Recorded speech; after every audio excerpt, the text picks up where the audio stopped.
Hello students, good morning to all of you. I am Karamveer Yadav sir, physics faculty. Dear student, in our previous lecture we discuss about law of conservation of linear momentum. So प्यारे बच्चों, आज हम law of conservation of linear momentum के application के बारे में बात करेंगे, जिसका डेली लाइफ में आप ये कह सकते हैं जिसका यूज होता है. ठीक है, तो बेटे एप्लीकेशन जो होगा हेडिंग मान लीजिए एप्लीकेशन ऑफ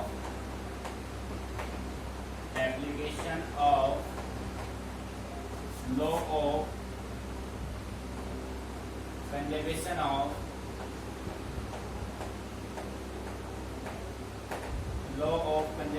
of momentum. ठीक है, law of conservation of momentum. तो बेटा इसका जो मेन एप्लीकेशन आपका है वो आपका है recoil of a gun.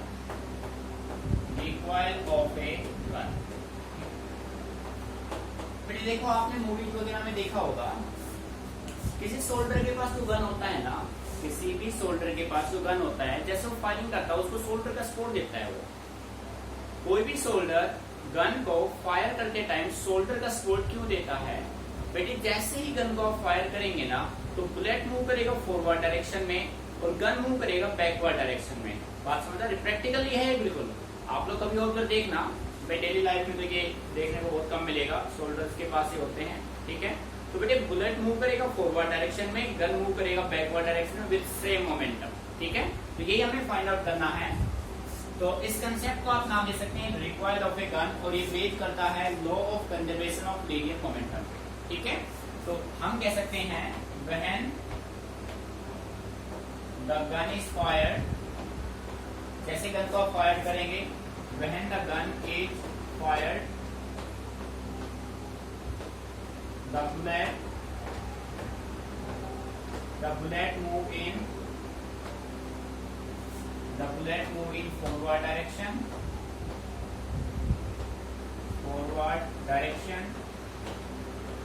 and the gun move in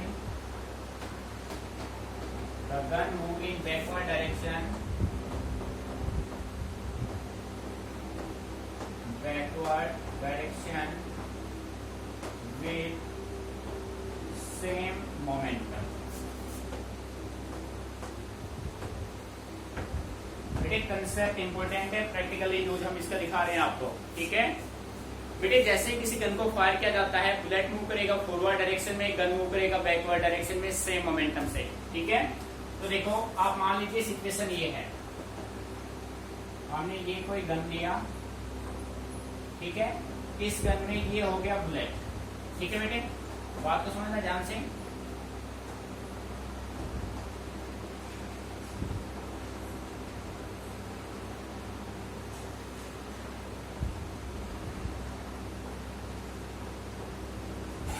ठीक है बेटे, ये आपने गन बना लिया.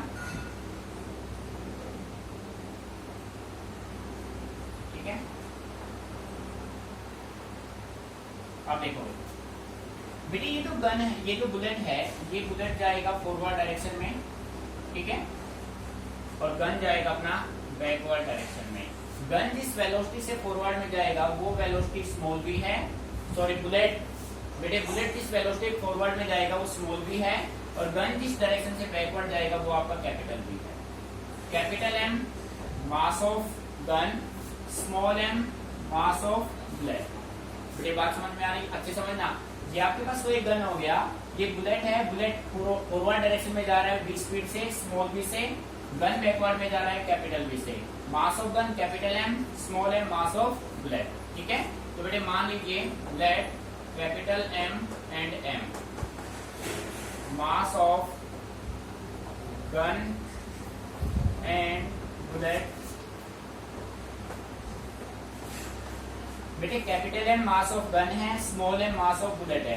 Similar capital V and small we.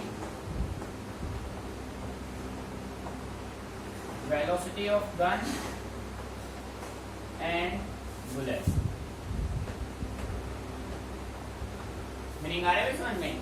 बेटे आपका जो गन है वो कैपिटल वी स्पीड से बैकवर्ड में जाएगा, और जो बुलेट है वो स्मॉल वी स्पीड से फॉरवर्ड डायरेक्शन में जाएगा. बात समझ में आ रही है? अब बेटे आपके पास दो सिचुएशन है, एक कंडीशन है बिफोर फायरिंग और एक कंडीशन है आफ्टर फायरिंग। जब तक आपने फायरिंग नहीं किया है both gun and bullet are at rest. ठीक है, ये हो गया गन और बेटे ये हो गया बुलेट, दोनों किस पे हैं? रेस्ट पे हैं। बात समझ आ रही है? ठीक है, तो हम ये कह सकते हैं दो सिचुएशन आप बना लीजिए। Situation first before firing, before firing तो टोटल लीनियर मोमेंटम होगा the linear momentum of the system. System means बेटे सिस्टम मीन्स क्या होगा? गन प्लस बुलेट इज 0, किसके बराबर होगा? 0 के बराबर होगा। Because both gun and bullet are at rest। बेटे आ रहा है मेरी समझ में? देखो जब तक आपने कोई फायरिंग नहीं किया है, जब तक आप फायरिंग नहीं करेंगे गन और बुलेट बेटे दोनों किस में रहेंगे? रेस्ट में रहेंगे। ठीक है, तो नेट जो मोमेंटम आएगा बिफोर फायरिंग बेटे वो किसके बराबर होगा? 0 के बराबर होगा। ठीक है, अब सेकंड कंडीशन आपने बना दिया आफ्टर फायरिंग। बेटे जैसे आपने फायरिंग किया, फायरिंग करते ही बुलेट मूव करेगा फॉरवर्ड में, गन मूव करेगा बैकवर्ड, हमेशा दोनों के सेंस अपोजिट होंगे। ठीक है, तो देखिए the linear momentum of the system, तो बेटे आप कह सकते हैं कैपिटल MV प्लस MV, ये होगा। ठीक है, बात समझ में आ रही है? अब बेटे यहाँ पे देखो मेन कंडीशन में यहाँ पे ऑब्जर्व कर रहा हूं due to firing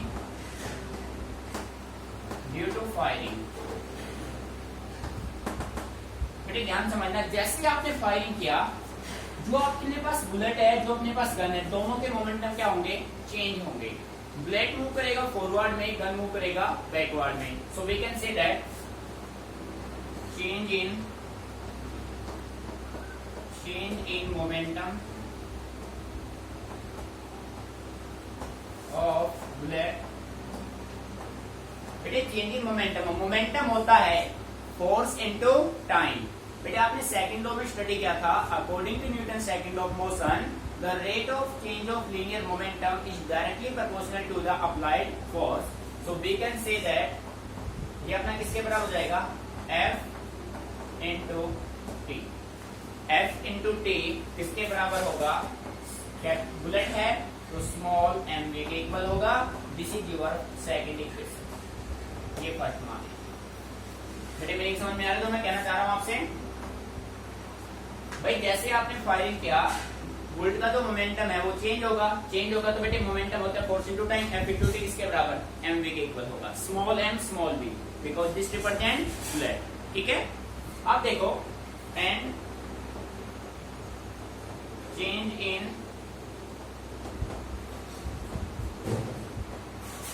momentum of gun, तो बेटे वो किसके बराबर होगा?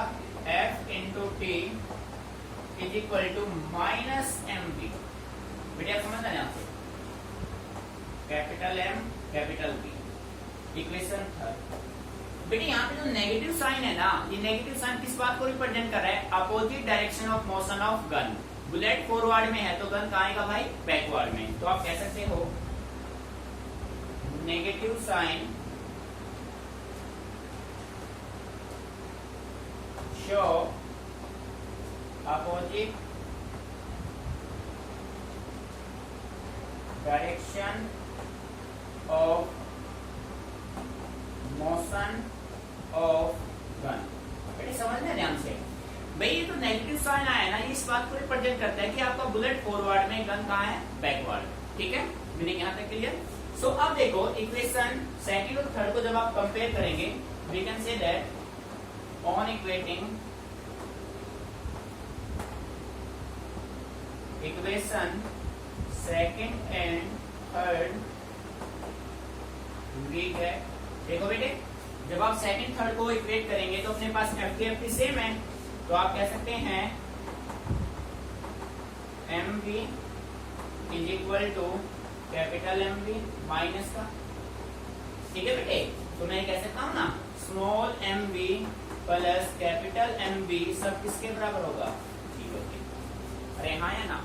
Hence total linear momentum of the system is constant before and after finding. तो यहाँ पे नोट करना है आपको।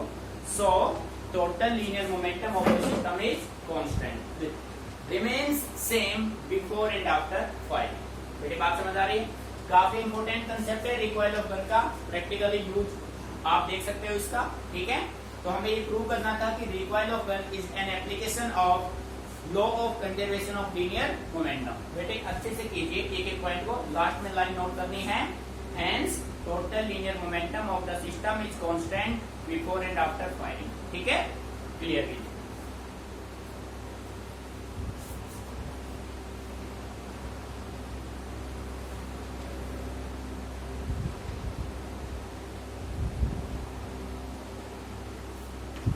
बेटे अब देखिए एक्सिस क्लियर है ना भाई। बेटे अब हम नेक्स्ट टॉपिक करेंगे जो कि काफी इंपोर्टेंट टॉपिक है और एग्जाम में आने के पूरे पूरे उसके चांस है, ठीक है। तो फिर नेक्स्ट आप हेडिंग बनाएंगे। देखो इससे पहले आपने स्टडी किया था Newton's first law of motion, second law of motion and third law of motion, ठीक है। तो बेटे मैंने आपसे कहा था इन तीनों लॉ में से सबसे ज्यादा आप कौन से लॉ का यूज करेंगे भाई, सेकंड लॉ का। तो बेटे सेकंड लॉ एक ऐसा लॉ है जिसकी हेल्प से आप फर्स्ट लॉ को भी डिफाइन कर सकते हैं, थर्ड लॉ को भी डिफाइन कर सकते हैं। तो इसी के बेस पे अपना जो नेक्स्ट टॉपिक बना, काफी इंपोर्टेंट टॉपिक है बेटे, पहले इंपोर्टेंट टिक कर लेना। टॉपिक है अपना शो दैट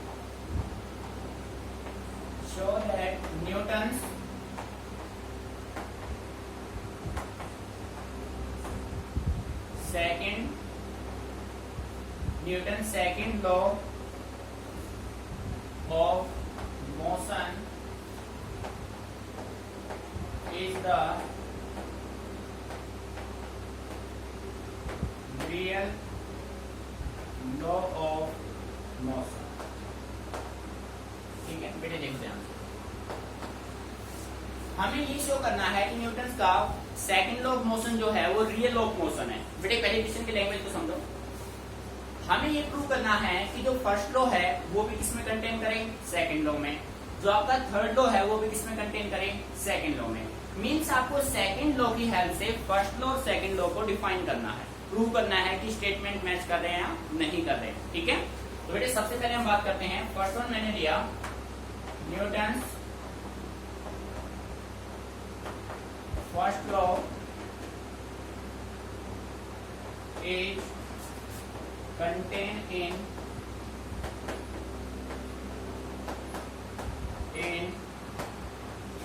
सेकंड। बेटे ध्यान सुना, इट मीन्स अब मैं आपसे ये कहना चाह रहा हूं कि मैं बेटे फर्स्ट लॉ को एक्सप्लेन कर रहा हूं on the basis of second law, यानी सेकंड लॉ के सारे डाटा हम लेके चलेंगे और आंसर किसमें आएगा, फर्स्ट लॉ में आएगा। तो बेटे ध्यान से सुनना है, ठीक है, केयरफुली देखो। According to second law of motion, according to second law of motion, second law कहता है बेटे एफ किसके इक्वल होता है, एम ए के होता है ना भाई, ठीक है। F is equal to m a, यही हमने प्रूव किया था। अब देखो हम कंडीशन लगा देते हैं, if no external force is applied. बेटे कोई एक्सटर्नल फोर्स हम अप्लाई नहीं करेंगे तो एफ की वैल्यू क्या हो जाएगी, 0। एफ की value 0, it means 0 is equal to m a. M a की वैल्यू किसके बराबर हो जाएगी, 0 के equal. But we know that mass कभी 0 हो नहीं सकता, किसी बॉडी का मास 0 नहीं होगा, देन ए किसके बराबर हो जाएगा, 0। बेटे आ रहा है नहीं समझ भाई। सेकंड लॉ ऑफ मोशन कहता है F equal to m a. फिर हमने कहा if no external force is applied, कोई एक्सटर्नल फोर्स हम अप्लाई नहीं करेंगे तो एफ की वैल्यू 0 होगी। आपने एफ की वैल्यू 0 पुट की तो बेटे एम ए की वैल्यू क्या हो गई, 0। अब देखो एम कभी 0 हो नहीं सकता, तो 0 कौन होगा, ए की वैल्यू क्या हो जाएगी, 0। It means It means there is no acceleration in the body if no external force is applied। मेरे मीनिंग यही निकला ना यहाँ से भाई, जब तक आपने किसी बॉडी पे कोई एक्सटर्नल फोर्स अप्लाई नहीं किया तो बॉडी में एक्सेलरेशन भी नहीं होगा। बेटे बात समझ में आ रही है? तो यहाँ से मैं ये समझ पाया हूँ कि अगर मैं किसी बॉडी पे फोर्स एक्सर्ट नहीं करता हूँ तो बॉडी में कोई एक्सेलरेशन भी नहीं होगा। इट मीन्स बॉडी अगर रेस्ट पे है तो रेस्ट पे रहेगा, और बॉडी अगर मोशन में है तो मोशन में रहेगा। कब तक? जब तक आप उस पर कुछ एक्सटर्नल फोर्स लगा के उसके स्टेट या पोजीशन को चेंज ना कर दे। और प्यारे बच्चों, ये स्टेटमेंट आपने कहाँ पे स्टडी की थी? ये स्टेटमेंट किसका था? न्यूटन के फर्स्ट लॉ ऑफ मोशन का था। सही बात है ना भाई? तो मैं कह सकता हूँ दिस मीन्स दैट, बेटे ध्यान से समझना, this means that the body will remain in the state of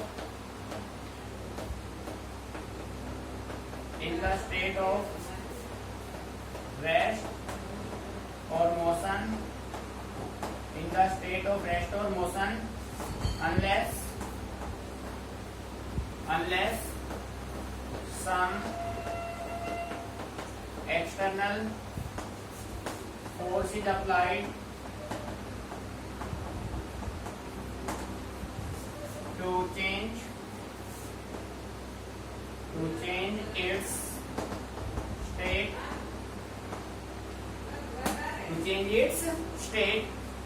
This is what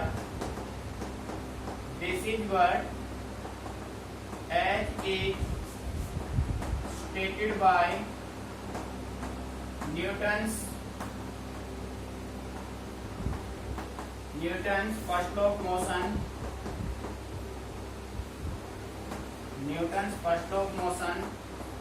Hence, first law is contained in second law। बेटे आया मेरी समझ में? भाई ध्यान से देखो, हमें ये प्रूव करना था कि न्यूटन का फर्स्ट लॉ जो है वो किसमें कंटेन करता है? Second law. या मैं कह सकता हूँ कि हमें सेकंड लॉ के हेल्प से किसको प्रूव करना था? फर्स्ट लॉ को। तो बेटे आप लेके चले second law of motion F=ma। आपने मान लिया कि हमने सिस्टम पे कोई एक्सटर्नल फोर्स अप्लाई नहीं किया है तो F की वैल्यू क्या होगी? 0। सो डियर स्टूडेंट, m में किसके इक्वल हो गया? 0। बेटे जैसा कि आप जानते हैं मास किसी भी बॉडी का कभी 0 नहीं होता है, तो 0 क्या होगा? एक्सेलरेशन। यहाँ से हम ये समझ पाए कि जब तक आप किसी भी बॉडी पे कोई एक्सटर्नल फोर्स अप्लाई नहीं करेंगे बॉडी मोशन में नहीं आएगा। तो हम कह सकते हैं अगर कोई बॉडी रेस्ट पे है तो रेस्ट पे रहेगा, मोशन में है तो मोशन में रहेगा, जब तक आप उस पर कुछ एक्सटर्नल फोर्स एक्सर्ट ना करें। तो बेटे ये स्टेटमेंट किसकी थी? This is the statement of first law of motion. On the behalf of this statement we can say that Newton first law is contain in the second law. बेटे meaning हो गया क्लियर? अच्छे से समझ के note कीजिए, फिर करते हैं थर्ड लॉ के बारे में। ठीक है, नोट इट डाउन केयरफुली।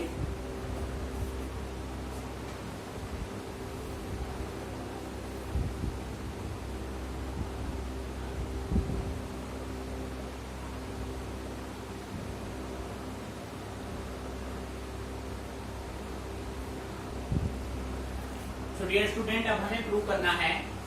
बेटे फर्स्ट तो आप कंटेन कर चुके, अब हम कंटेन करेंगे थर्ड लॉ ऑफ मोशन। ठीक है बेटे, समझना है चीजों को, ध्यान से रखना नहीं है भाई। अब अपना जो हेडिंग बनेगा वो हम कह सकते हैं Newton third law of motion is contain in second law. देखो भाई ध्यान से, बेटे केयरफुली ऑब्जर्वेशन कीजिए, कंसेप्ट इंपोर्टेंट है। यहाँ पे सेकंड पॉइंट आपका होगा third law is contain in second law। It means आपको सेकंड लॉ के हेल्प से थर्ड लॉ को प्रूव करना है। ठीक है बेटे, थर्ड लॉ न्यूटन का ये कहता था to every force of action there is always equal and opposite कोफ्रिक्शन। बात समझ आ रही है? और एक्शन और रिएक्शन एक सिंगल बॉडी पे एप्लीकेबल नहीं है, कितने 2 डिफरेंट बॉडीज पे एग्जर्ट होंगे। ठीक है, so let us assume that, late us consider, बड़े ध्यान से सुनना है carefully.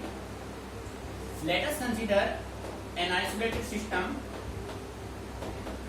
isolated system or a system of two bodies,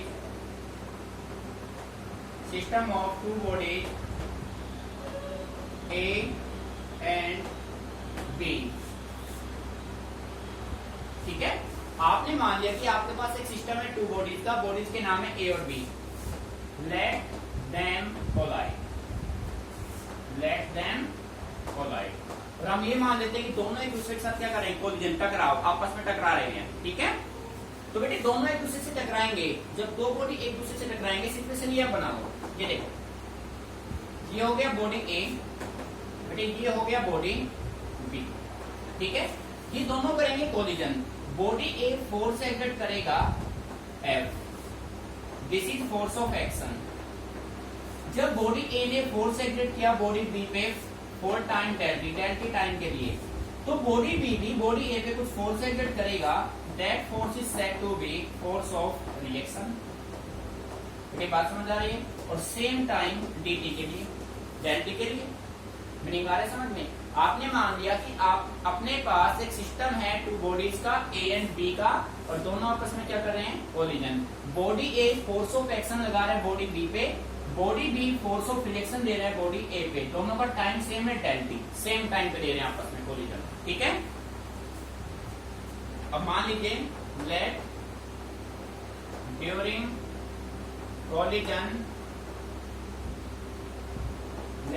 collision, the body A exert force F1, इसको नाम दे दीजिए F1, और बेटे इसको नाम दे दीजिए F2। Force F1 means force of action on body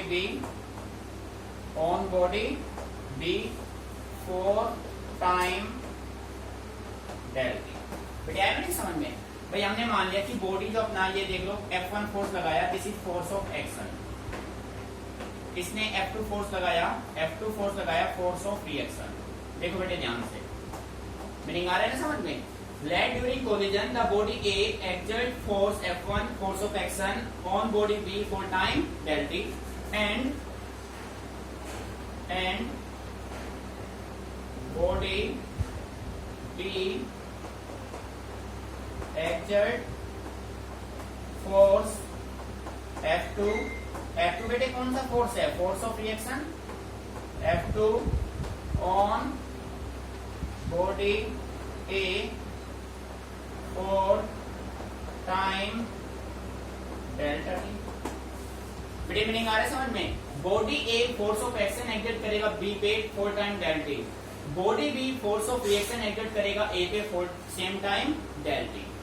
बेटे यहाँ तक मीनिंग समझ में आ रहा है? किसी तरीके की कोई प्रॉब्लम? ठीक है, अब देखो ध्यान से, as we know that as change in linear momentum,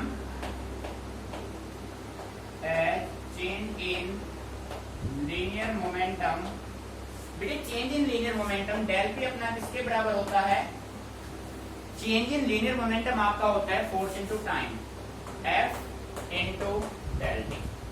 बेटे यही होता है ना, change in linear momentum del p, F into del t. अब बेटे प्रैक्टिकली समझिए, पूरा फोकस डायग्राम पे। बॉडी ए फोर्स एक्सर्ट करेगा बॉडी बी पे, तो बेटे मोमेंटम किसका चेंज होगा, ए का या बी का? बॉडी ए फोर्स एक्सर्ट करेगा बी पे, तो मोमेंटम किसका चेंज होगा, बी का। किसकी वजह से होगा, ए की वजह से। बात समझ आ रही है? तो मैं यहाँ पे कह सकता हूं change in momentum, change in momentum of body B is equal to F1 into delta t. बेटे बॉडी बी पे फोर्स कौन लगाएगा, F1, तो F1 की वजह से बॉडी बी का मोमेंटम क्या होगा, चेंज। सिमिलर वे में अब बॉडी बी फोर्स लगाएगा ए पे, तो ए का मोमेंटम चेंज होगा किसकी वजह से, F2 की वजह से। तो आप कह सकते हैं change in momentum of body A, बेटे वो क्या होगा, F2 into del T. Meaning आ रहा है समझ में, ठीक है। तो बेटे अब हम कह सकते हैं total change in momentum of body. तो बेटे टोटल चेंज इन मोमेंटम अपना किसके बराबर होगा, F1 del t plus F2 del t. भाई टोटल तो यही होगा। बेटे एक एक पॉइंट को ध्यान से समझना है, जो टोटल चेंज इन मोमेंटम होगा वो अपना F1 डेल टी प्लस क्या होगा, F2 डेल टी। मीनिंग यहां तक क्लियर। अब देखो भाई, according to second law of motion, according to second law of motion the total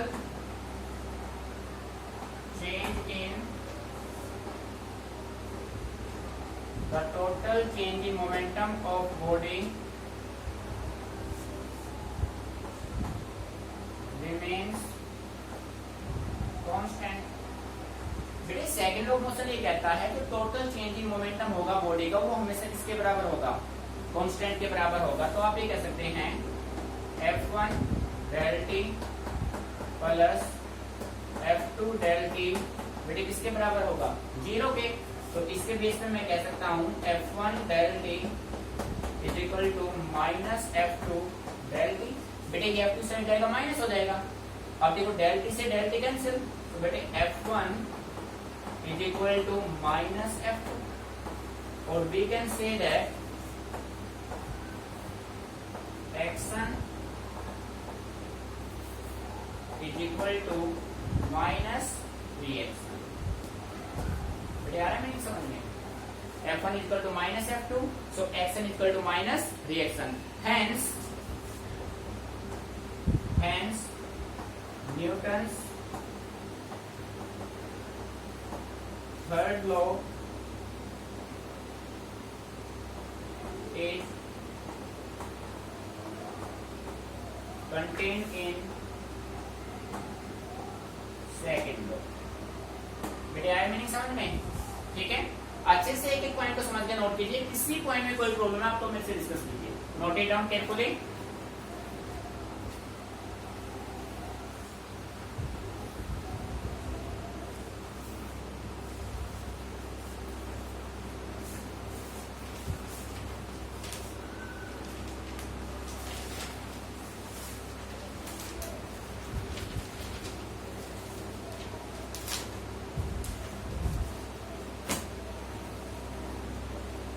बेटे यहाँ पे ध्यान दीजिए, एक बार मैं फिर एक्सप्लेन कर देता हूँ, ठीक है। देखो हमें प्रूव करना था show that Newton second law third law is contain in the second law.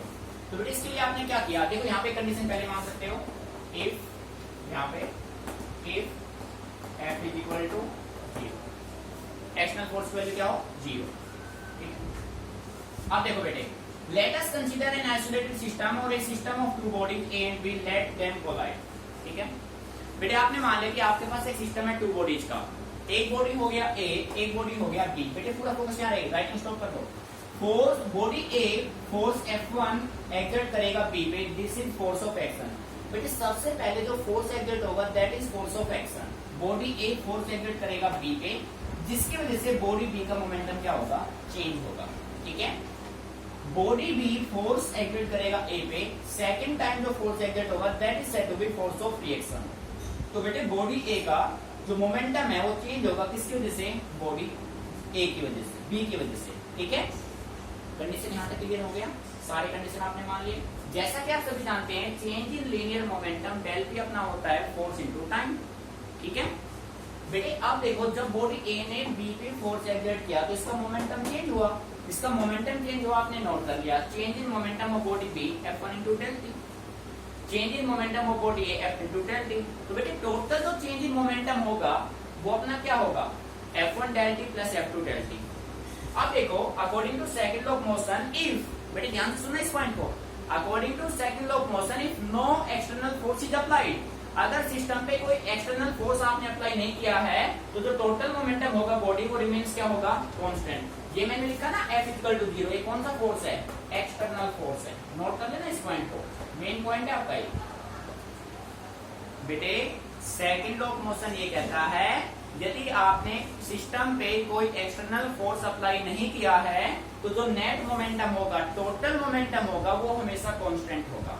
तो नेट मोमेंटम अपना क्या है भाई, F1 del t plus F2 del t, और सब किसके बराबर होगा, कांस्टेंट के इक्वल। अब बेटे ये F1 डेल टी इस साइड, ये F2 साइड जाएगा, माइनस का हो जाएगा, डेल टी से del T cancel out, F1 equal to minus F2, और we can say that action equal to minus reaction. बेटे माइनस किसको रिप्रेजेंट करे, अपोजिट सेंस को, एक इस साइड में दूसरा इस साइड में। अब देखो भाई न्यूटन के थर्ड लॉ ऑफ मोशन की स्टेटमेंट क्या थी, to every force of action there is always equal and opposite force of reaction. So बेटे इसके बिहाफ पे मैं ये कह सकता हूँ Newton third law of motion is contain in the second law of motion.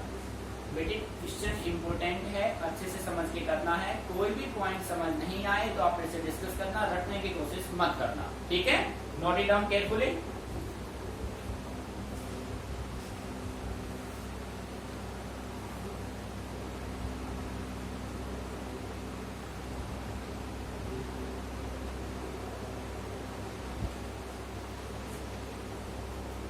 तो बेटे देखो अपना law of conservation of linear momentum हो चुका है, उसका एप्लीकेशन आपने किया रिक्वायल ऑफ पेन, काफी इंपॉर्टेंट है, अच्छे से प्रैक्टिकली चीजों को समझना है।